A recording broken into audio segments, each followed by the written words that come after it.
coffee now. All right. We are back. This is take 2. In the Parenting ADHD with Erin Snyders Facebook group. I am going to make sure that we are up and going, and I think we have fixed all of the audio issues that we had before. As you can see, Shaye is now going old school without the AirPods, and I'm using a microphone, and I think we've got ourselves figured out. So let me just make sure that this is coming up and live in the group. There we are. Oh, it starts out with me drinking my coffee. Like it. All right. Okay. So awesome. So let me just give everybody a little bit of background.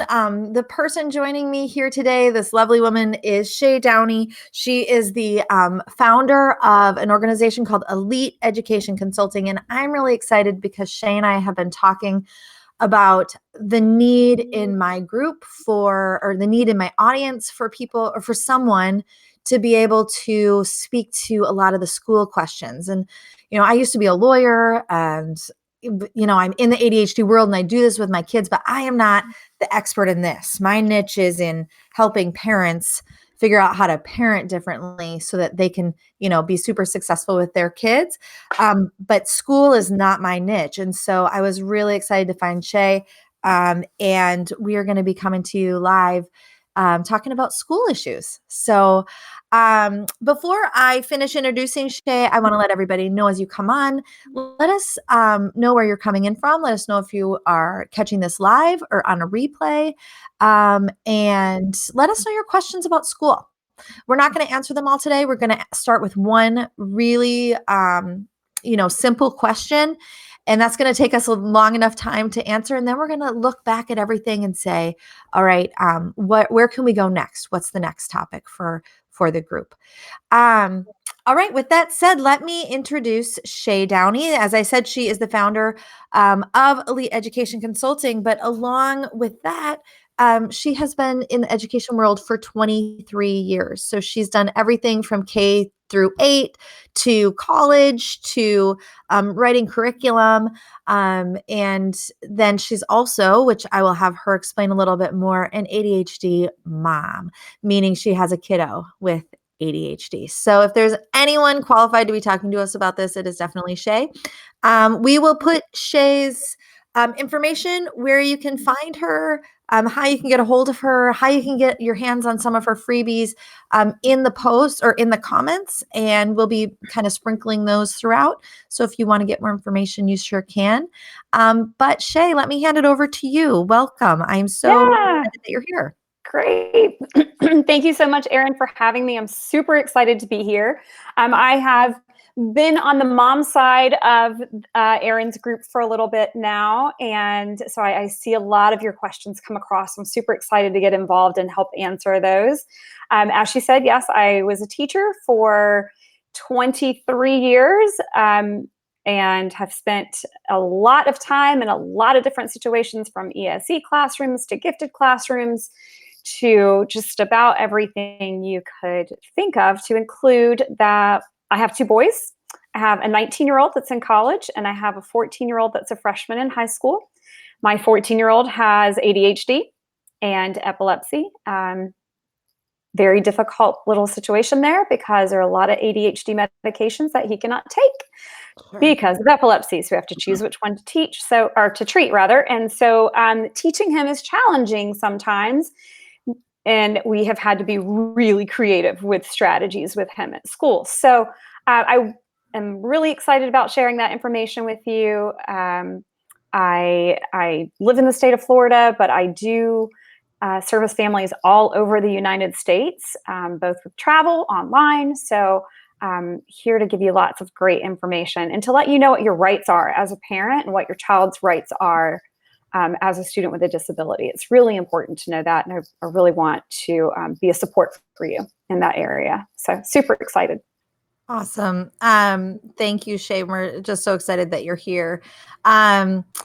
It's a really common thing, I think, for parents to feel overwhelmed and kind of like they really don't know the process. And, is that, tell me a little bit Yeah. about that, just that Right. feeling of like, where do I even start? Yeah. So when I started Elite Education a few years ago, my purpose was really as an advocate. I had some friends that were like, "Can you please go to a meeting with me?" And I would have parents of students I had in my classroom that were like, "Oh my gosh, I wish you had been our teacher last year because you helped support me in this process." And Mhm.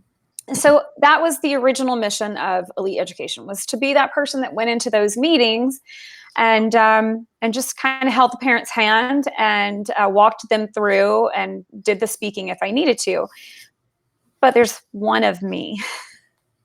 And Right. so so I started to realize, okay, I can't be in every single meeting and I can't be there for every single child individually. And so how can I help a wider range of families? And so I kind of switched my mission a little bit to helping parents become the best education advocate for their student so that I can teach the parent how to go in and have those difficult conversations and know both what their rights are legally, as well as teaching some of those communication strategies that can really get results when you're in a meeting.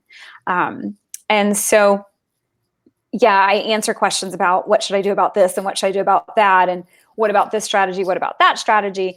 But at the end of the day, I want parents to be empowered with the skills that they need to find that information, to apply that information, and be successful if I'm there or not. Right. So, Yeah, that's awesome. It can feel so overwhelming yeah. in those meetings, and both professionally and Mhm. personally, but for some reason, when it's you personally Yeah. in the meeting, it's like so much more overwhelming, Yeah. Yeah. It's I like tell stories about how here I do this for a living, right? This is my profession. And I've had in my own child's 504 meeting to say, we're done. I need a break. We're stopping this. yeah, I'm crying. I can't think straight. I have forgotten what I wanted when I walked in the door. And so, yeah, I get it because, I have sat in I have actually sat in every seat at the table. Um, yeah. Both That's hilarious. the 504 equity coordinator, so the person that writes the plans at the school, Yep. the IEP lead, the person that writes IEPs at the school, the mom, the teacher. So I know that it is Yep. very overwhelming for the parent side. Very, very overwhelming. Yeah. I mean, it's the reason why doctors don't treat themselves and lawyers Right. don't represent themselves and Right. and at the same Exactly. time, parents don't always have the luxury of having an Mhm. advocate by them. So really learning these basic skills.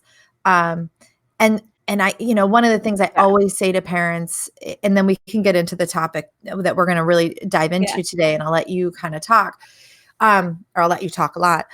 But you don't have to answer anything. Like your job is Right. to understand at that meeting, Yeah. understand everything and ask a lot of Yeah. questions. But if you don't feel like you can make a decision, like just breathe and you don't have to. Mhm. So, Yeah. um, Exactly. because it can be so overwhelming sitting in that Yeah. chair. I'm with you. And that's kind of, my goal. I have a course coming out, which I'll talk a little bit about that later. But my goal is to give parents that sort of that foundation. And then when it gets really tricky, you know where to go. I'm here. I can support you. Right. But to kind of give you that platform to take off with in the beginning, I think is really important. Parents need to feel confident, like they have control over some things in their child's life, much like what you do. You're teaching them how to be in control of parenting the situation with this ADHD kiddo at home and in all other aspects of life. Yeah. And they need to be able to carry that into their child's education as well. Yeah. So Yeah, that's awesome. That's exactly right. Okay, so when we're coming on live, for the audience, when we're coming on live with Shaye, we're going to have a particular topic that we're covering because we could talk and talk and talk and talk, and people are going to have so many questions, and we want to be able to provide some really bite-sized pieces for everybody to kind of take from one step to the next. And so we will be talking about very specific topics. And so today, what Shaye and I thought we would talk about is kind of just starting at the beginning, right? So starting at the beginning with my kid is struggling either behaviorally or academically at school. And maybe you can speak to that as well. Shaye, I know that some schools kind of pay less attention to the behavioral issues if there's no academic quote unquote concern. And I would love to hear your comment about that either today or at another time. And what do we do? Like, my child is struggling. I don't have anything in place yet. What do I do? What are my rights? What do I do? And that's what we're going to talk about today. And so I'm going to just hand this one right over to Shaye, and we'll go. I'll chime in with some questions if I have some, but otherwise I'll let you go. So one of the things I'd like to start with and just kind of clarify is a lot of times in the group, I see questions about a 504 plan and an IEP. And those can be very confusing. They are similar and different, very different. And so I don't want those are two separate topics for us to cover at different times, to cover each of those individually, because it's really, really too much to get into without some background information for you. So today I really just like to start with, my child has ADHD, and he's struggling at school. The teacher calls me every day, or says, she can't focus, or there's constantly on yellow and red, the behavior charts are coming home, or they're a high school student and they're failing because they can't remember to turn in work, or they, just a whole variety of issues that may come about. What do you do? What do you do? So let's assume that your child does not have a 504 plan. Okay, so I'll tell you what that is and where it came about. There's a law, and you can jump in on this if you want. I'm not a lawyer, but I am, and it wasn't my specialty. So yeah, right.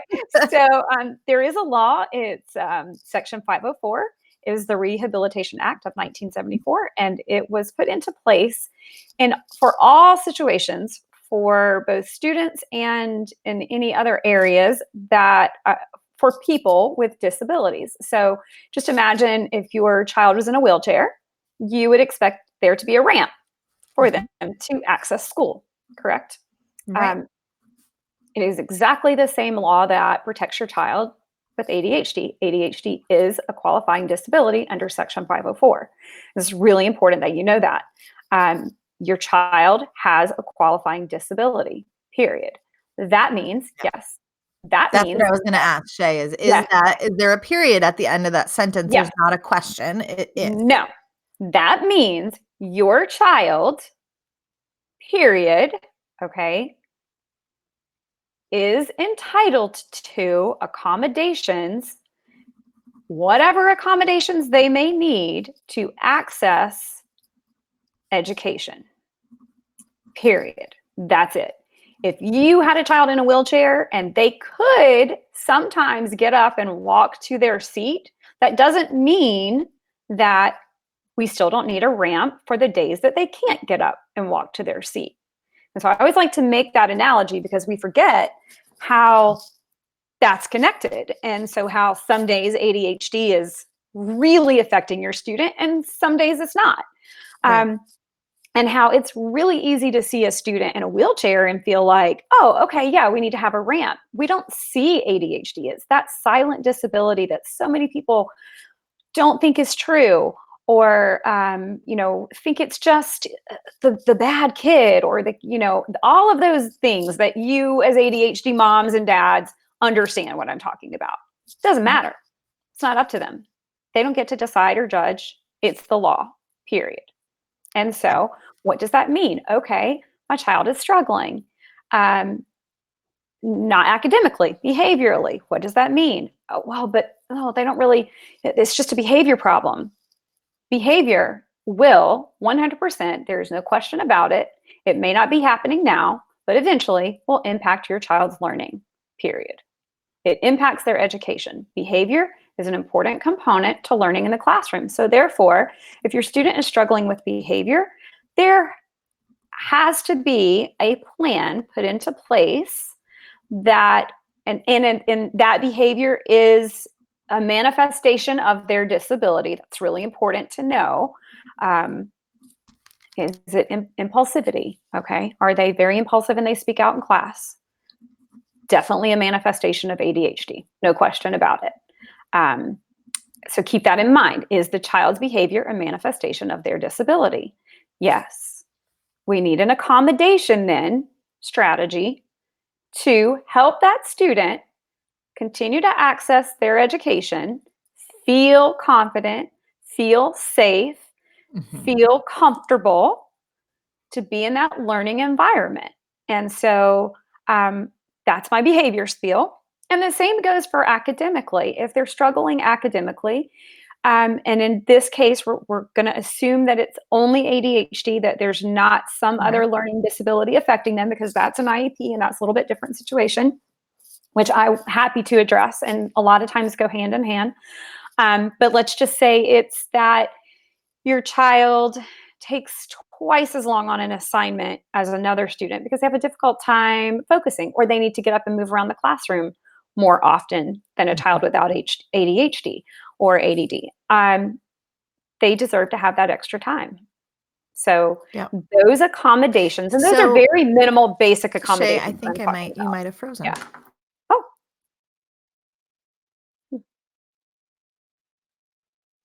Now you're frozen.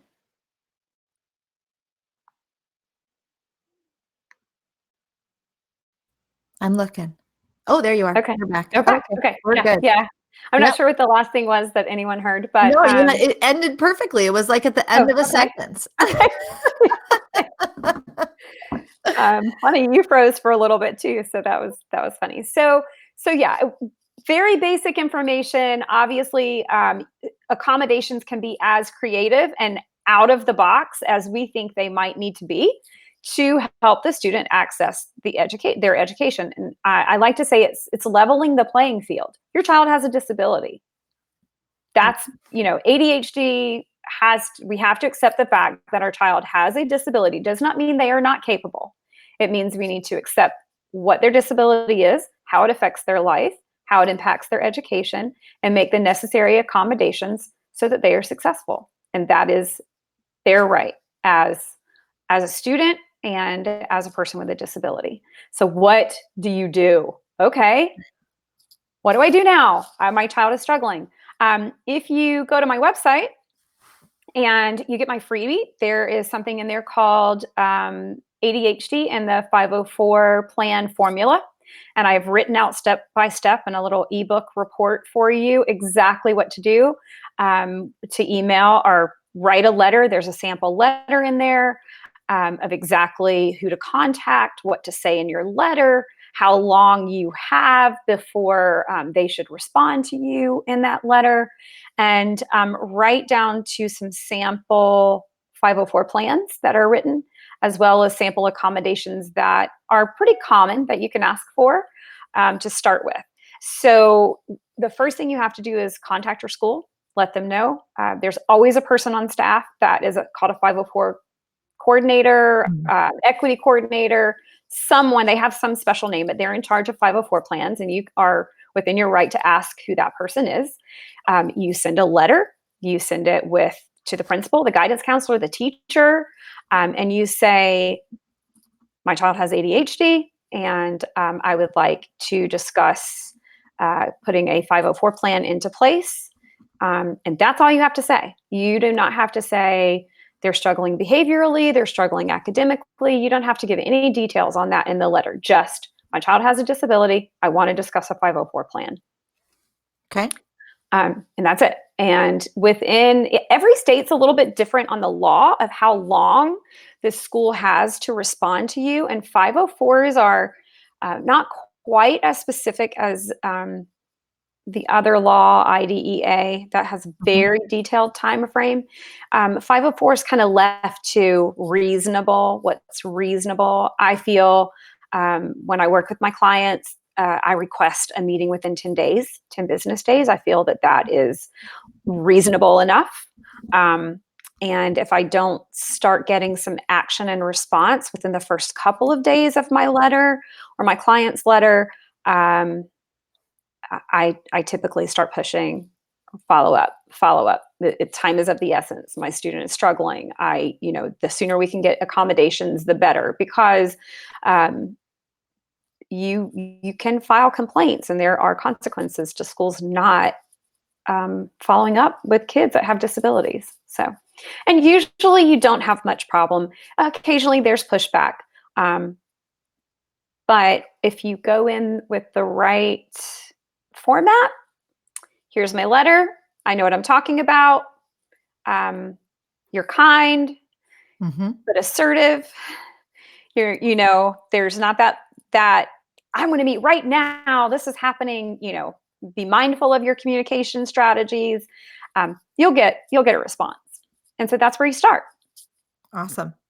Okay, so I have a couple follow-up questions for Sure. you, and these follow-up questions, Shaye, may, and for the audience, they may be things that we say, that's a great conversation for the next time because it opens up a big window, but maybe Okay. we can just get a little snippet in, like, here's the bottom line, and then we'll Right. talk more in detail later. Sure.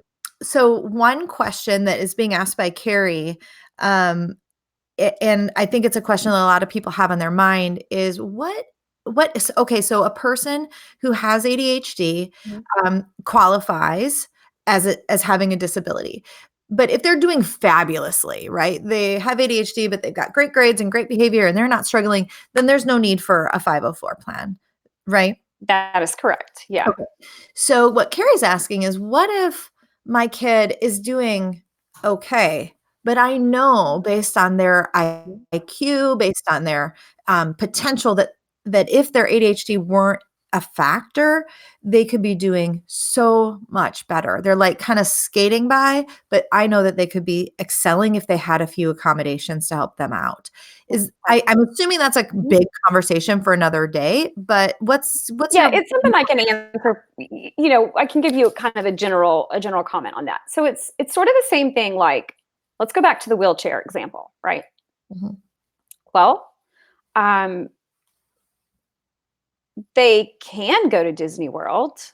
They can experience some of the rides, but if they don't have the correct equipment, say the playground, that's maybe a better example. So you could take a student in a wheelchair to the playground and they can enjoy some of the equipment by watching, right? But there's no swing for them. Mhm. That's not okay. We require public property to have accommodating items for people with disabilities so that they can fully, to their best potential, experience that situation. So let's go back to education, okay? To their full potential is a very key word there. So if your child is doing okay, I would say, why are they just doing okay? What is it that's preventing them from doing amazing, from reaching their full potential? Is it because they need more time? If they had more time on the test, they wouldn't leave the last 10 questions or the last 5 or the last 3. They're getting a B because they didn't answer the last 3 questions because they ran out of time. Okay, now we know what just doing okay means. Maybe they have organization issues. They're okay organizing, but if they had that extra graphic organizer to really put their thoughts down or a visual, their paper would be a lot better. Right. They deserve that too. And it's a great question because a lot of schools will say, but they're doing okay. Mhm. And you can say, but are they reaching their full potential? Is full potential in the regulation, Shaye, or is that It is something not in 504 regulation. So 504 is very general. That's a good way to put it. It's very general. So an IEP, IDEA law, it's spelled out a little more clearly. However, ADA, which is the American Disabilities Act, it doesn't necessarily speak to terms of education, but it does speak in terms of disability. So if you go back in to look at some of that regulation and some of that law there, you will find wording. And for me, like, I'm like, okay, how can I apply this to education? Because this is a disability, and they're not speaking about education, but they're speaking about full potential. They're speaking about equal access. They're speaking about things such as that. And so I apply that into education as well, because ADHD is a disability. And so I have to wrap our head around that idea. It's a disability just like any other disability, Yeah. And I was one of my follow-up questions, Shaye, is what about the parents who really struggle with that word disability, and really don't want to see ADHD as a disability? What's your reaction to that? I understand. That's my first reaction. It took me a long time to wrap my head around the fact that my child had epilepsy. That's a disability that he will have forever. Right. And then it was secondary that we found out he had ADHD. And so that's my first reaction, is I completely understand. But what I can tell you in your life, and just, this is me, not just being teacher, but just being human, and saying to you that the more open you are to understanding your child and understanding what is going on. You don't have to give it a label. You don't have to call it a disability. If you want to think about it, we all have some type of disability, something we're not as good at as other, or something that may be a barrier in our life. But if we don't accept that, understand it, we can't conquer it. It will be a disability. It will keep us not able to do something, rather than learning to be able to do something. Yeah. And so that's kind of my reaction to it. Yeah. And I think there's the disability piece is, and that's what I spend a ton of time with my clients and my parents, especially in like the transformational course, and really teaching them what is ADHD, how does the brain science work, all that kind of stuff. But from a legal perspective too. So if someone's really stuck on, I don't want to call this disability, it doesn't matter. All you need to know is that in the law, ADHD is what they call a qualifying disability. They could call it a qualifying, like, I don't know, whatever. They call it a qualifying element. It doesn't matter. In the law, it says that ADHD is a qualifying disability. So, and then don't even worry about the rest of it if that triggers you and gets you all like, hung up. Yeah, exactly. I know we get kind of hung up on that label, and there's a lot of parents I see, I don't want my child labeled. I don't want them to have a label. And my comment to that is that if they're struggling in school, behavior, otherwise, they already have a label. Totally. They already have one. We might as well address it and make sure that it's not a negative label that they carry with them for the rest of their life, that they think that there's something wrong with them, that they're not capable. It's funny that you bring that up, though, because the very first part of my course, and I think I told you this, my powerful parent voices course, the very first module is nothing but getting to know your child. That's what I call it.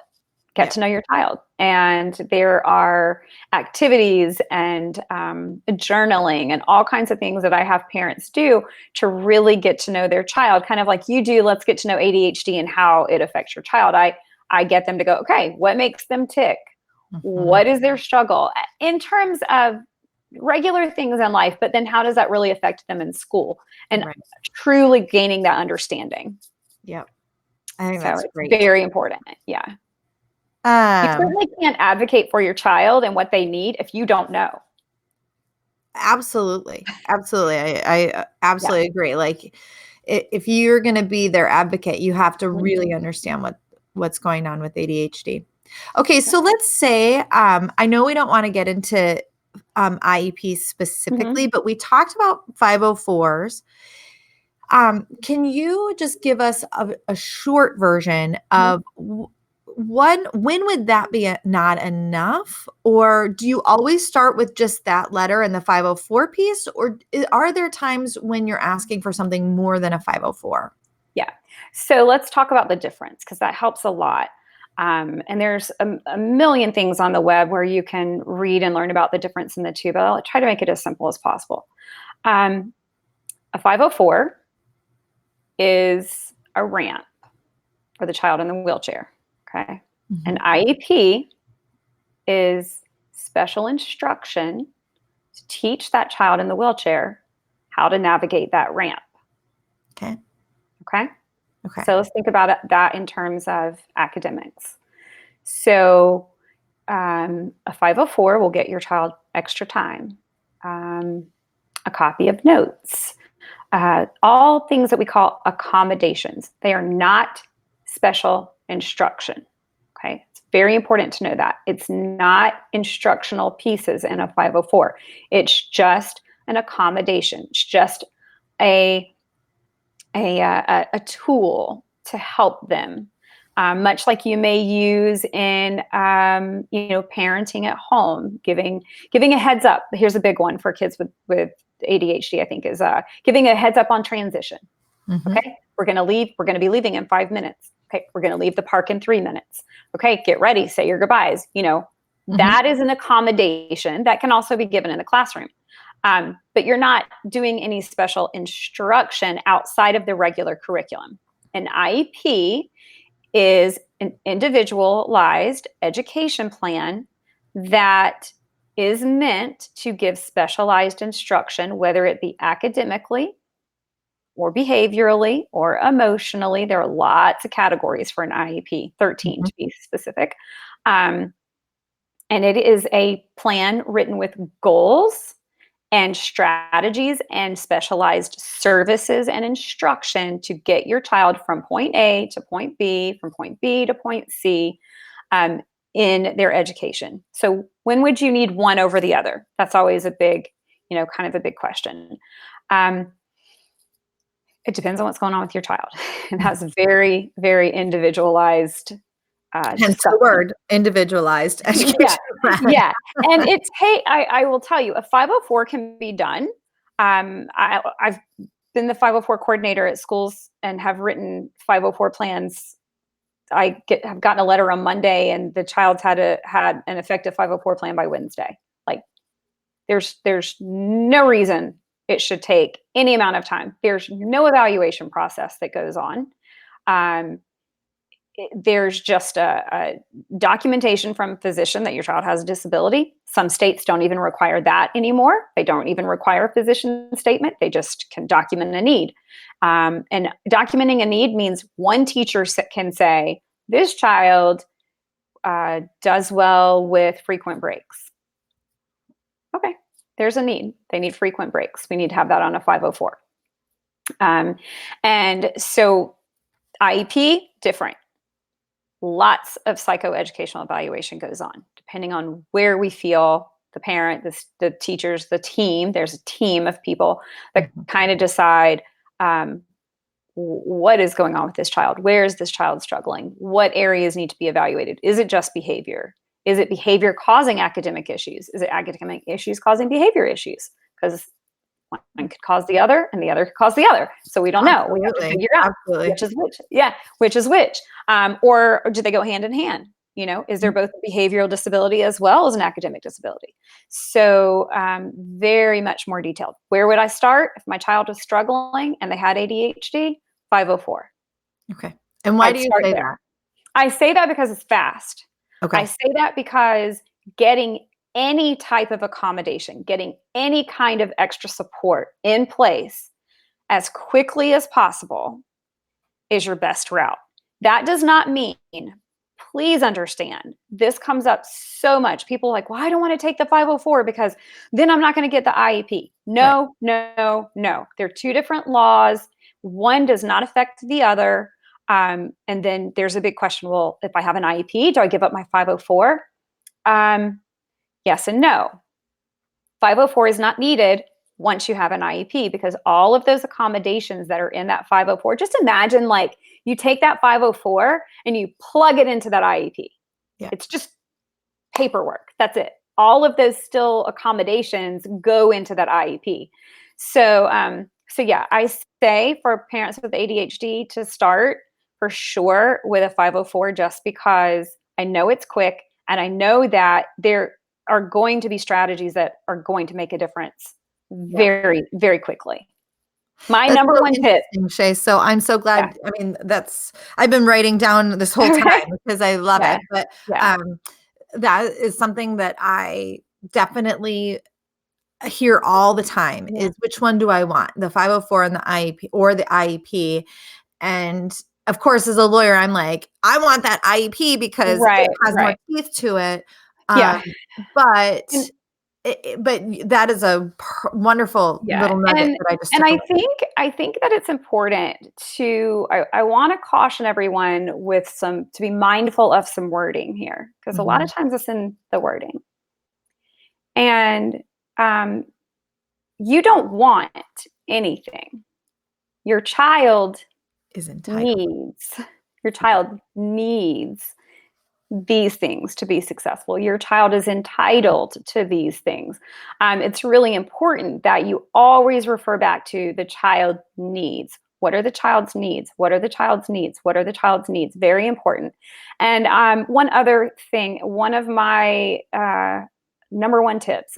I was asked on a live one time, what's the one thing that you would tell parents? Like the number one tip. My number one tip is don't wait. Don't wait. Don't If your wait. child is struggling, don't wait. If the school says, well, don't wait. No, there is no, well, let's see how it goes. No, they're struggling. What we're doing right now isn't working. Don't wait to see if it's going to work in 3 weeks. It's not. It's It's not not working working now. now. Don't wait. Yeah, You don't. know, I don't love wait. that. Don't wait, because it takes a long time to get things done anyway. So there's no need to wait. Don't Right. wait. Awesome. Okay, so Shay, I am taking away a few takeaways from this. Good. So Okay. we asked you at the beginning, my child is struggling academically or behaviorally. Where do I start? And what I wrote down, and tell me if there are any Mhm. little nuggets that I'm missing. But number one, first ask who the 504 coordinator is, Mhm. figure that out. There should be one. They may have multiple titles, Mhm. right? They Yeah. may be a case manager plus, and they may be a counselor plus. Teacher. Yes. Yeah, it could be Yeah. anything, but ask who coordinates a 504 plan Mhm. and then send a letter Mhm. that you want to discuss the idea of a 504 I plan. would say implementing. And so you'd like to My discuss child has a implementing. disability, and I would like to discuss getting a 504 plan in place and implemented in the classroom. Awesome. And then if people are like, well, I don't know what to say in that letter is included in your freebie that is on your site, eliteeducationconsulting.com. And we'll get that into the comments as well as soon as we're off here. And so that's really the start of that Mhm. process. Is where you would start. It doesn't matter whether it's academic struggle or behavioral struggle, you still do the same thing. And if they have ADHD, they qualify as having a disability, Mhm. period. The Period. end. Yes. Under The end. for the purposes of the 504 plan. Yes. And Okay. I just want to interject one thing here, that when we say behavior, I don't want your mind to go directly to getting in trouble, Mm. because by behavior we mean shut down, Mhm. refusal to go to school. I Mhm. saw that in the group just the other day. My Oh, we see a students. lot of that, especially Yeah. this time of year. A Yeah. lot of kids Refusal to, decide that this, and I don't mean decide, they right. struggle. Right. They're coming I up know. against something. Mhm. Refusal to go to school. Mhm. That's behavioral. It's social, emotional, behavioral. So when we say behavior, we also mean in terms of the child doesn't have to be acting out in the classroom or causing problems. It could be that they're not engaged at all. Right. Right. Emotionally, they're fighting you every morning to go to school. There's a lot of things that fit into that term. So I want to make sure that you're aware that those are all parts of things that can be addressed. Yep. Awesome. I love it. And we will be, after this, we'll be kind of posing some questions to the group. Like, what kind of topics would you like to hear more from Shaye on? This has been really, really helpful for me. So I'm assuming it's really, really helpful for our group as well. And then we will be seeing you again in February. Yeah. And I'll be popping in and out of the group. I think we're going to try to get my, until I'm in as my business page, you'll see my personal page. I don't mind responding for that. Yeah. But you'll know who's talking to you now and who's giving you the advice. So as I'm in and out, you may, and you can hit me up if you have questions, anybody that might have some questions. It's nice to put it in the group so that everybody can learn. But if it's something really, really private and you just feel like you need to express that privately to me, that's okay. Or let Erin know. She can. Awesome. And where can people find you again? Let's say it one more time. So you can find me at my website, which is, and we'll type this in. I don't know if I type into the comments here where I am. No, I think we type right here. I'm doing it right now. Okay, perfect. So my website is eliteeducationconsulting.com. And then you can also get me on my Facebook page, which is at Elite Education Advocacy. That's right. Facebook. And I'm also on Instagram. This one's a little more tricky. At elite_ed_coach advocate. All right. There were not great ones to choose from. So no, I know that's, it's, but what I'm going to do is I put eliteeducationconsulting.com in there. That way they can get started. And then when this is over, why don't you go on in? Yeah, sure. And like I said, my freebies are there. There are 2 freebies in there. You get them both if you sign up once. One is for ADHD specifically. I wrote that specifically, and there's a couple blog posts about ADHD as well. So you can check those out. And my other one is really a great resource for how to navigate a meeting. It can be an IEP meeting, a parent-teacher conference, a 504 meeting. And it is sort of the shell of what you learn through my course. This is sort of a little taster of what my course will be about. Awesome. I love it. Okay. Well, we will see you again next week next month, Shaye. Okay. And we'll talk to you soon. Thank you so much for coming on. Sure. Yeah. Let everybody, if you have questions, you can leave them here in the on this thread. We'll be kind of monitoring this, but also be looking out for some other posts asking you for what kind of information you want. All right. I will talk to you guys soon. Bye. Have a great afternoon. We'll talk to you later. All right. Bye-bye.